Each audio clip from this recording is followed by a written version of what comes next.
আমার ফেসবুকে খারাপ জিনিস আছে, পুরো অ্যাপ ডিলিট করবো 1 মাস। মরে যাবেন অ্যাপ ডিলিট করলে?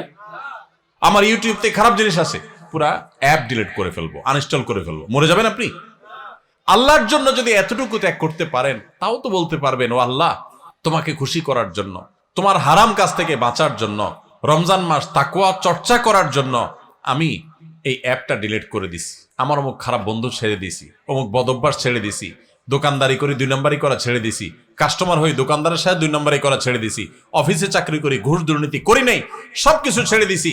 ছেড়ে দিলে কিন্তু কষ্ট হবে। ওই যে রোজা রাখতে যেরকম কষ্ট হয়, আপনার মাস চলতে কষ্ট হবে। হালাল টাকা বেশি দিন চলবে না, গাড়ি বাড়ি করতে পারবেন না, চকচক ফক ফক করবে না, মানুষ মারহাবা দিবে না, মানুষ বাহবা দিবে না, হুজুররা বাহবা দিবে না, মাহফিলও আপনি কদর পাবেন না। কারণ 2 নম্বর টাকা না থাকলে, আপনি টাকা দিতে না পারলে, আপনি তো গরিব মানুষ, কেউ পাত্তা দিবে না। কিন্তু আল্লাহর কসম, আপনার মালিক ভুল করবে না। জীবনের সূর্য ডুবার সাথে সাথে, বরং তার আগেই আল্লাহর ফেরেশতারা আপনাকে জান্নাতে নিয়ে যাবেন।